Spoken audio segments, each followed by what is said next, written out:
sama sa pag-celebrate ng 7th birthday party nino. Shine! So ready na ba kayo?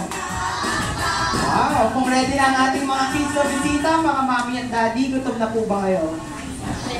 Ayos lang? Ako gutom na. Mga mami, gutom na ba? Ako gutom na. Gutom na.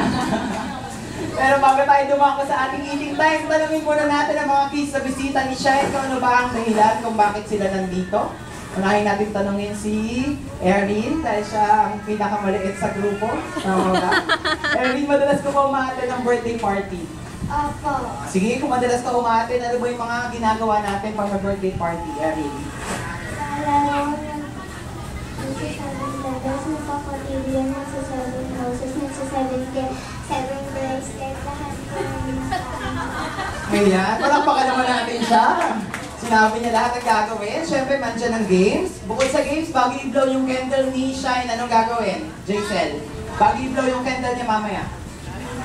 Bago hipan, bago niya hipan, anong gagawin natin? We wish at anong gagawin?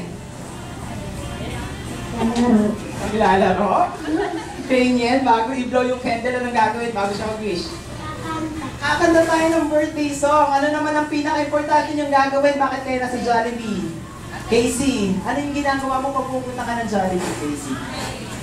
Ano yung pinaka-importante, Casey? Maglalaro ba yung pinaka-importante? Si Matthew kayo. Matthew, ano yung ginagawa mo pag pupunta ka ng Jollibee?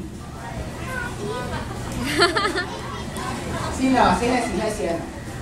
Kakain. So, yun ang pinaka-importante ngayong araw. So, simulan natin ang party ni Shine by means of birthday song. Kantahan muna natin siya ng happy birthday. At tanongin natin si Mami Cheryl. Mami, ano pong gagawin natin sa batang hindi kakanta? Pag hindi daw kumanta, hindi kakain. Oo. Pumayag si Ellie. How about Casey? Payag ka, Casey? Pumayag din si Casey. So, isa lang ang dapat gawin. Sabay-sabay tayong kumanta ng birthday song Niya nakasubo para kay Shine. Nakasubo yung daliri. Sabay-sabay!